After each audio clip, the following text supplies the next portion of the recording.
하나님 감사합니다.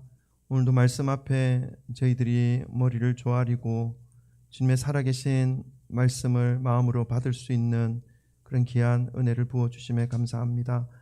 이 시간 성령께서 우리의 모든 생각과 마음을 주장하셔서 말씀을 더욱더 의지하여 매일 하루하루 순간순간의 삶을 진리 안에서 살아갈 수 있도록 주님 인도하여 주옵소서.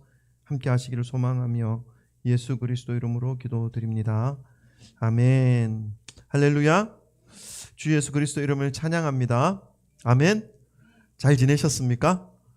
네, 한 주간 참 바쁘게 지냈는데 오늘도 우리가 말씀 받기 전에 우리 사랑하는 지체들 한 분 한 분을 보시면서 우리 사랑 고백부터 먼저 나누십시다. 돌아보시면서 사랑합니다. 축복합니다. 잘 오셨습니다. 할렐루야. 네, 사랑합니다. 지난주부터 강성장로교회와의 연합전도가 시작되었습니다. 앞으로 9주가 남아있고 이제 10주 동안 매일 목요일마다 이제 이렇게 전도를 할 텐데 이 전도를 하면서 좀 기도도 되고 또 여러 가지 많은 생각들을 가지게 됩니다.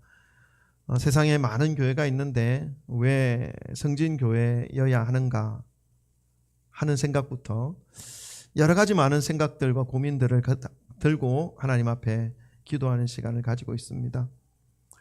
이런저런 기도 제목과 생각으로 하나님 앞에 나아가고 있는데 이단 단체인 JMS 교주 정명석 씨가 10년간의 형을 끝마치고 나오자마자 또 성폭행 사건이 드러나는 것을 매스컴을 통해서 볼 수 있었습니다.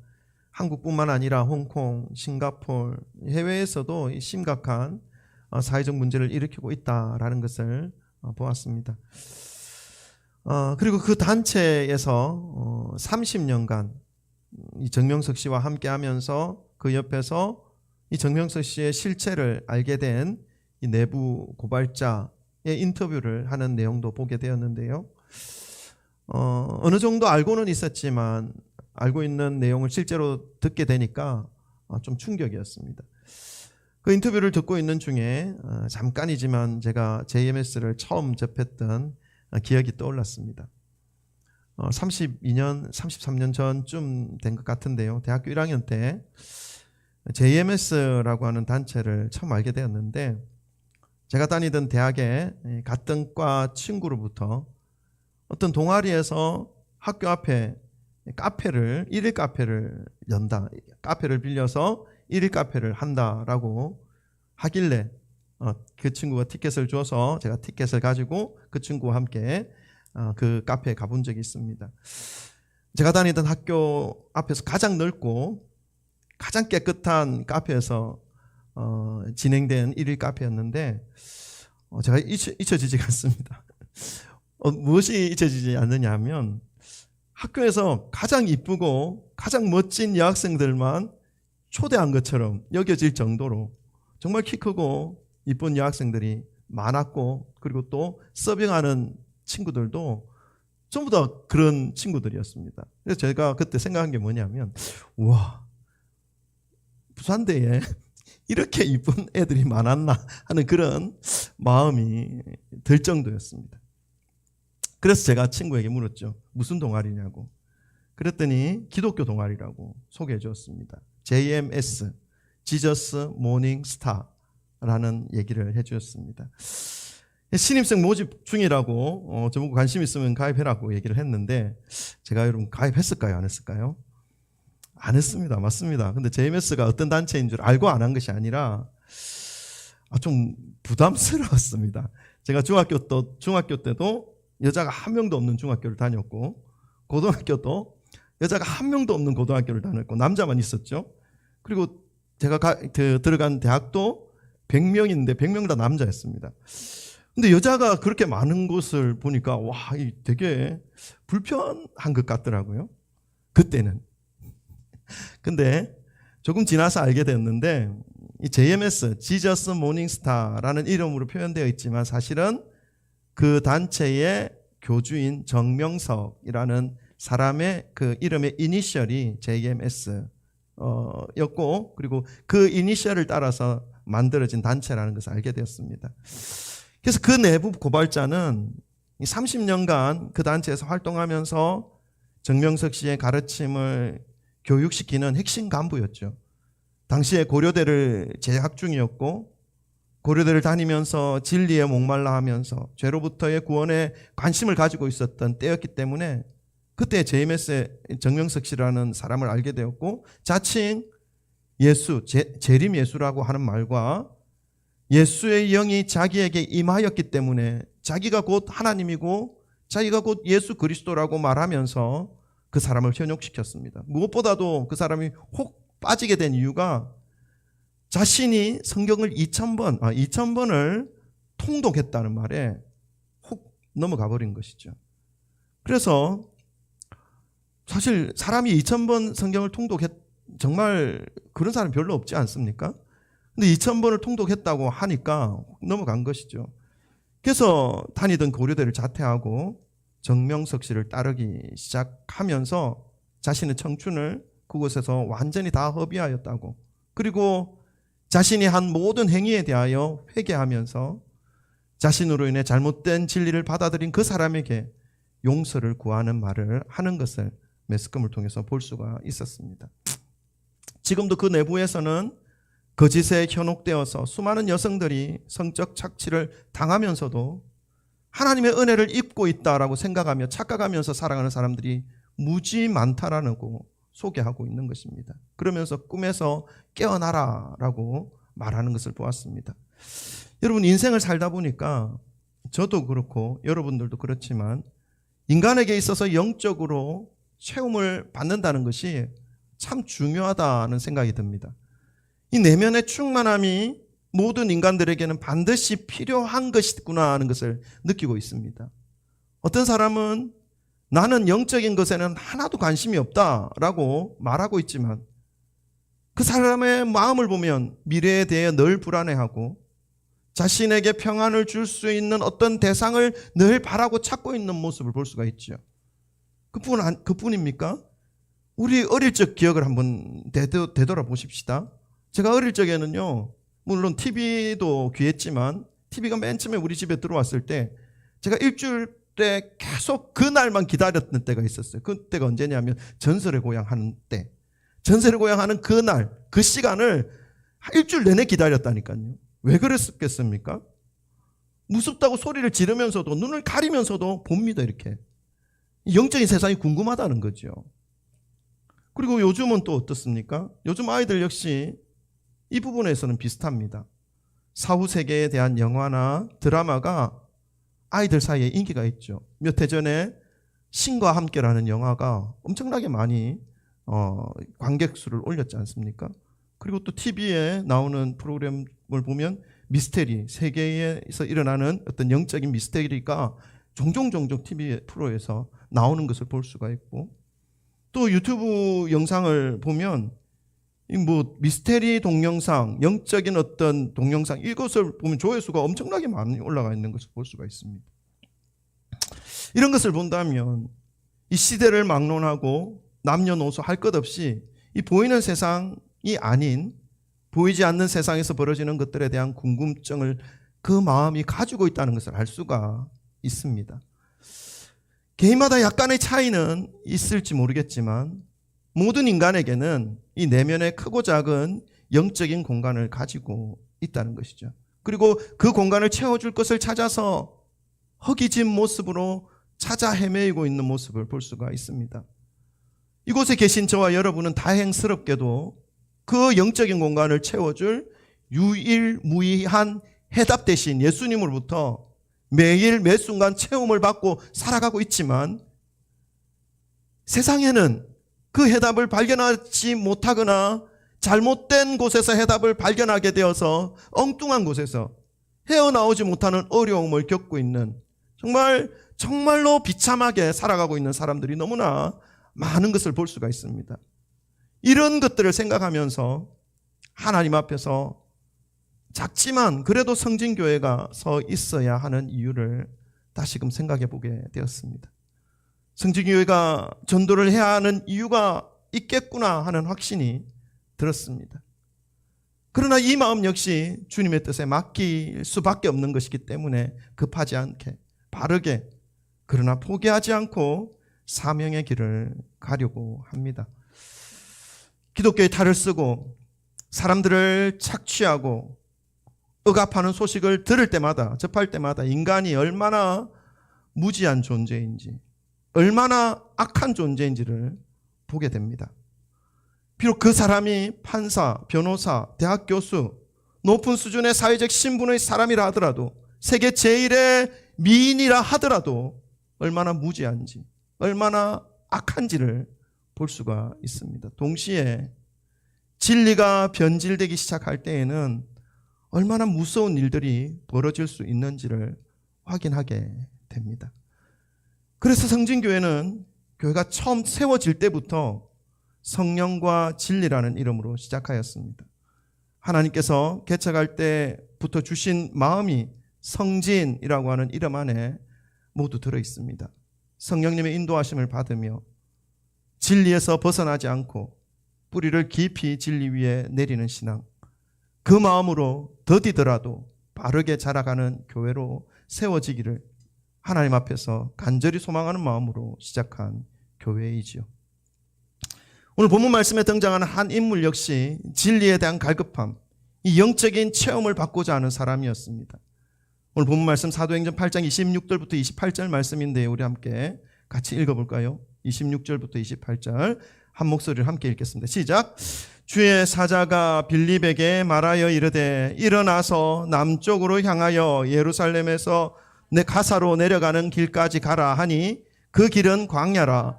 일어나 가서 보니 에디오피아 사람 곧 에디오피아 여왕 간다게의 모든 국고를 맡은 관리인 네시가 예배하러 예루살렘에 왔다가 돌아가는데 수레를 타고 선지자 이사야의 글을 읽더라. 아멘. 이 영적인 갈급함을 채우기를 간절히 구하고 있는 사람은 바로 에디오피아 나라의 국고를 맡은 네시입니다. 여왕에게도 그리고 나라에게도 신임을 받고 있는 사람이었죠. 그리고 신분이나 재산에 있어서는 부족함이 없는 사람이었습니다. 그러나 그의 마음은 늘 공허합니다. 이 공허함이 찾아올 때에 진리를 바르게 알지 못하면 이상한 곳을 찾게 되고 잘못된 교리에 묶이게 될 텐데 참으로 안타까운 상황 속에 놓여 있는 이 네시의 모습을 볼 수가 있습니다. 그런데 조금만 더 생각해 보면 이 네시에 대하여 몇 가지 궁금한 부분이 생깁니다. 여러분은 생기지 않습니까? 일단 에티오피아 사람입니다. 이스라엘 사람이 아니라는 것이죠. 그런데 예배하러 예루살렘까지 왔다는 것입니다.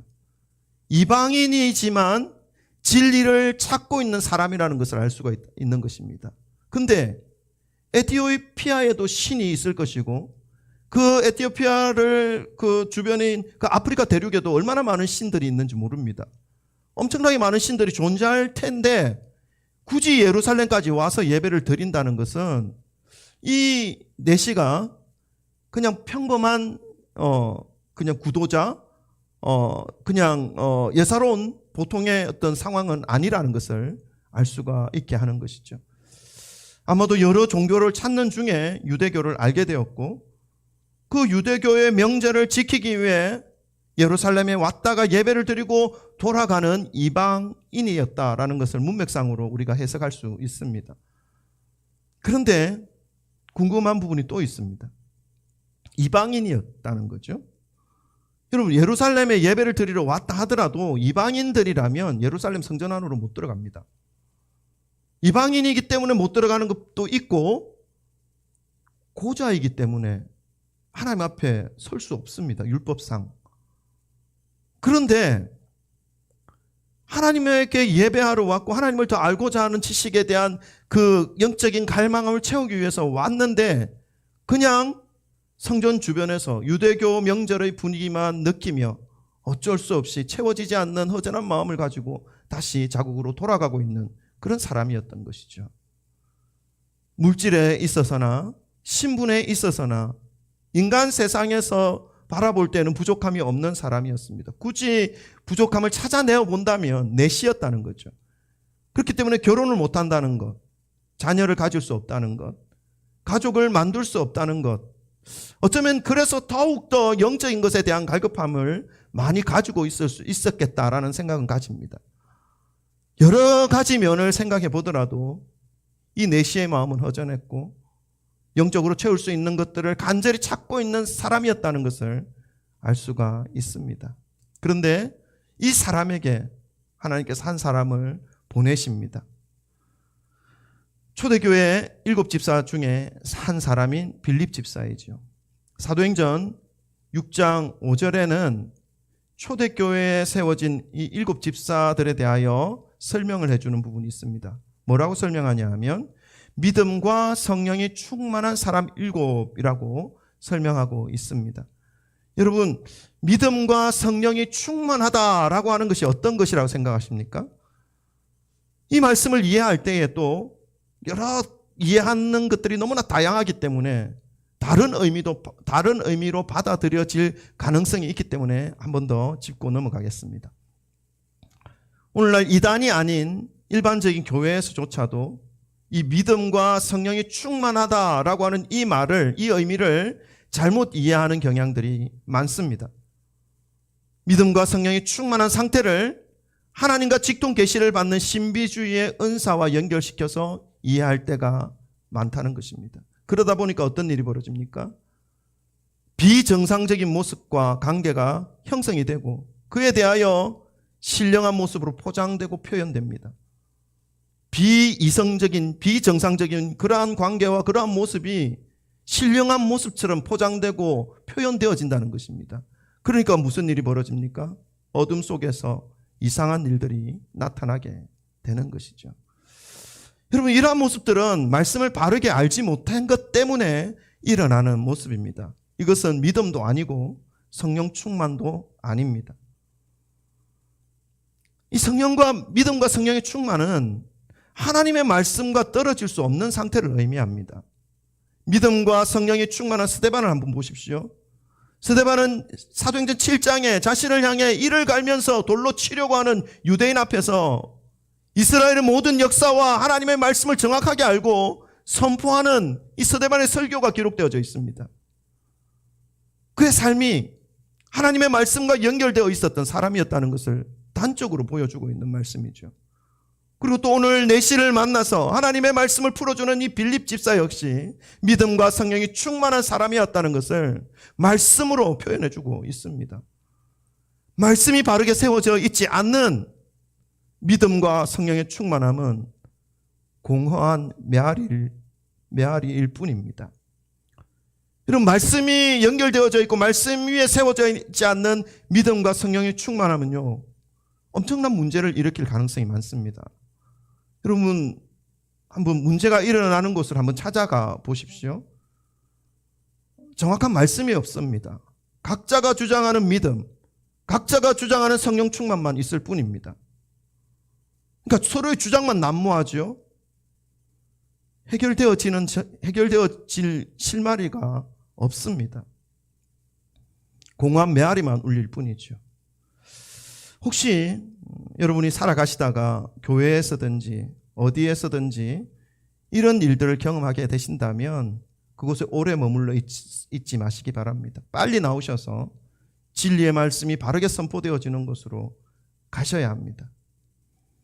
전도자 빌립은 에티오피아 여왕 간다게의 국고를 맡은 이 내시를 만나기 전에 이미 사마리아 성에 들어가서 진리의 말씀, 예수 그리스도의 그 십자가와 구원의 은혜를 전하고 있었던 사람이었습니다. 그러니까 어디를 가든지 하나님의 말씀을 품고 전하는 사람이었다는 것을 알 수가 있습니다.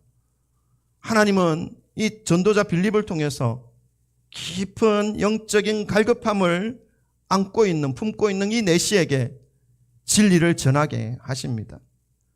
내시가 영적인 갈급함을 해소하기 위해서 예루살렘에 가서 예배를 드리고 돌아가는 그 마음이었지만 여전히 채워지지 않는 그 공허함으로 구약의 이사야 말씀을 들고 있습니다. 읽고 있습니다. 그때에 빌립을 그 내시에게 보내셔서 읽어도 깨닫지 못하는 내시에게 그 말씀을 풀어서 설명하게 하십니다. 그 말씀을 들을 때에, 빌립이 풀어주는 그 말씀을 내시가 들을 때에 그 내시의 심령에 하나님의 은혜와 사랑이 임하는 놀라운 역사가 나타난 것이죠. 빌립이 풀어주는 하나님의 말씀을 듣고 깨닫고 난 이후에 이 내시가 어떻게 반응합니까? 오늘 본문 말씀을 좀 읽어볼까요? 29절부터 36절입니다.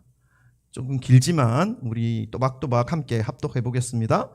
29절부터 36절입니다. 다 같이 읽습니다. 시작. 성령이 빌립더러 이르되 이 수레로 가까이 나아가라 하시거늘 빌립이 달려가서 선지자 이사야의 글을 읽는 것을 듣고 말하되 읽는 것을 깨닫느냐? 대답하되 지도해 주는 사람이 어찌 없으니 깨달을 수 있겠느냐 하고 빌립을 청하여 수레에 올라 같이 앉으라 하니라. 읽는 성경 구절은 이것이니 일러서되 그가 도살자에게로 가는 양과 같이 끌려갔고 털 깎는 자 앞에 있는 어린 양이 조용함과 같이 그 입을 열지 아니하였도다. 그가 굴욕을 당했을 때에 공정한 재판도 받지 못하였으니 누가 그의 세대를 말하리요?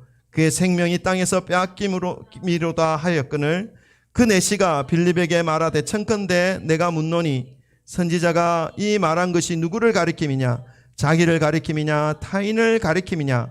빌립이 입을 열어 이 글에서 시작하여 예수를 가르쳐 복음을 전하니 길 가다가 물 있는 곳에 이르러 그 내시가 말하되 보라 물이 있으니 내가 세례를 받음에 무슨 거리낌이 있느냐. 아멘.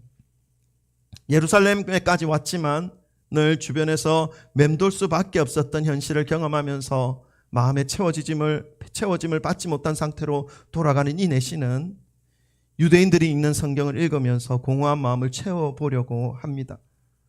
그러나 이해할 수 없는 말씀들만 눈에 들어올 뿐 마음에까지는 받아들이지 않고 있죠. 받아들이고 싶지만 기록된 내용이 무엇을 의미하는 것인지 그 속에서 등장하는 인물은 또 누구인지 이해가 되지 않습니다. 이러한 내시에게 하나님 빌립을 내시가 이동하는 그 광야로 가게 하셨고 그리고 성령께서 내시에게 다가갈 것을 말씀하실 때에 이 빌립은 그 말씀에 즉각 순종하고 내시에게로 나아갑니다. 그리고 그 읽는 것을 가르쳐 줍니다. 이 내시가 읽는 그 말씀을 보니까 32절의 말씀에 기록되어져 있죠. 내시의 말씀을 읽는 것을 보니까 이사야서 53장 7절 이후의 말씀입니다. 이사야서 53장 7절 말씀을 제가 읽겠습니다. 우리 PPT도 되어 있는데 눈으로 따라와 주십시오. 그가 곤욕을 당하여 괴로울 때에도 그의 입을 열지 아니하였으며 마치 도수장으로 끌려가는 어린 양과 털 깎는 자 앞에서 잠잠한 양같이 그의 입을 열지도 아니하였도다. 이 말씀은 예수님이 탄생하기 거의 800년 전에 이사야 선지자의 입술을 통해서 선포하게 하신 하나님의 말씀입니다.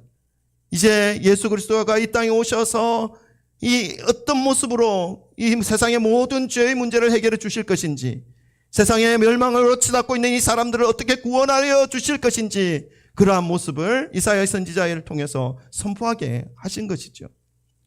내시는 이 곤욕을 당하는 사람이 누구인지 모진 곤욕 속에서도 잠잠한 그 모습 마치 도살장으로 끌려가는 어린 양의 모습과 같았고 털 깎는 자 앞에서 잠잠한 어린 양의 모습으로 모진 곤욕 속에서도 희생되어진 이 인물에 대하여 읽고 있었고 궁금해하고 있었습니다. 우리들이야 이 내용이 너무나 잘 알고 있죠. 그리고 이 예수 그리스도의 십자가의 죽음이 우리들에게 어떤 의미가 있는지 다 알고 있기 때문에 지금 이 자리에 앉아서 그 예수 그리스도 한 분만 지금 예배하고 있고 감사하고 있지 않습니까? 그러나 이제 갓 유대교에 들어와서 유대교의 간섭을 알아가고 있고 유대교의 율법을 지켜가고 있는 이 내시에게는 아직 이 십자가의 은혜, 생명의 복음까지는 아직 거리가 먼 단계에 놓여져 있는 것이죠. 이 내시의 관점으로 이 이사야 말씀을 볼 때 도통 누구에 관한 말씀인지 그분이 당하신 이 곤욕과 희생이 어떤 의미가 있는 것인지 전혀 알 수가 없었던 것입니다. 이해할 수가 없었던 것이죠. 이러한 때에 하나님은 빌립을 보내셨고 그리고 십자가에서 죽음 당하신 예수 그리스도의 도를 전하게 하셨습니다. 아무 죄 없으신 예수님께서 유대인의 그 무자비한 손에 의해서 잔혹하게 죽으셨다는 사실을 전하게 하셨습니다. 그리고 그 예수께서 지신 십자가는 단순히 사형틀에 지나지 않는 것이 아니라 죄 속에서 멸망당할 모든 인류를 구원한 하나님의 십자가이다라는 것을 알려주었습니다. 그래서 이제 이 십자가 안에서 예수 그리스도와 함께 살아가게 될 때 모든 죄의 문제가 해결되고 구원을 얻어서 영원한 생명을 얻을 수 있게 된다는 사실을 이 내시에게 전할 수 있게 된 것이죠. 이 에티오피아 내시는 지금까지 한 번도 경험하지 못했던 영적인 충만함과 기쁨과 감사가 넘쳤습니다. 그래서 어떻게 합니까? 가는 길, 광야 길을 가는 중에 물이 있는 곳에 이르자마자 조금도 주저함 없이 세례를 받고 싶다. 내가 예수 그리스도를 영접하고 싶다. 나에게 세례를 주면 무슨 끄리낌이 있느냐? 세례를 달라! 말씀한 것이죠. 예수 그리스도를 바로 받아들이는 그러한 사람이 된 것입니다. 사랑하는 성도 여러분, 복음은 생명을 소중히 여깁니다. 복음 안에는 사람의 영혼을 살리는 능력이 있습니다. 화려한 영적 분위기를 만들어 자기보다 약하고 자기보다 무지한 사람들을 이용하고 약탈하고 착취하여서 권력 있는 사람의 부속물처럼 사용하는 것은 성령 충만도 아니고 믿음도 아니고 복음도 아닙니다. 그러나 죽었다 깨어나도 하나님의 말씀인 진리 위에 서 있어야 합니다. 환경과 상황에 따라 변하는 것도 복음이 아니지요. 영원히 변함이 없으신 진리와 연결되어 있어야 복음이고 믿음이고 성령 충만인 것입니다. 간절히 바라는 것이 있습니다. 우리 5월까지 이어지는 이 연합전도를 우리가 임할 때에도 영혼을 향하신 그 하나님의 마음으로 진리 안에서 그 영혼들에게 다가서시고 섬기시고 복음을 전하여야 합니다. 다른 목적이 있어서는 안 됩니다. 일평생 이러한 순수한 마음으로 신앙생활을 하셔서 더욱 주님의 은혜를 경험하시며 더 많은 사람들에게 복음으로 그 삶을 살리시는 스데반과 같은 빌립 집사와 같은 그리스도를 닮은 복음의 사람들이 되시기를 주님의 이름으로 축원합니다. 기도합시다. 오늘 말씀을 통해서 우리의 삶이 하나님 진리 위에 세워지게 하여 주옵소서. 하나님의 말씀을 바르게 깨달을 수 있는 그러한 저희들의 모습이 되게 해주십시오. 주님이 계시하여 주시는 말씀이 우리의 삶을 채우게 하시고 또 주님과 함께 있음으로 인하여 평안하고 안정감 있고 기쁨이 넘치고 불안이 떠나가고 하나님께서 우리의 삶을 붙잡고 계시다는 그 사실 하나만으로도 두 다리를 쭉 뻗고 깊은 잠을 드리울 수 있는 그런 저희들의 모습과 삶이 되고 하나님과의 관계를 맺어가고 일평생 주님과 동행하는 삶을 살게 해달라고, 악한 자들의 꾀를 따르지 않게 하시고 죄인들의 길에 서지 않게 하시고 오만한 자들의 자리에 앉지 않게 하여 주셔서 늘 주님이 이끄시는 은혜의 삶, 기쁨의 삶, 생명의 삶, 충만의 삶으로 살아갈 수 있도록 하나님 이끌어달라고 우리 함께 주여 세 번 부르짖고 함께 기도하도록 하겠습니다. 기도합니다. 주여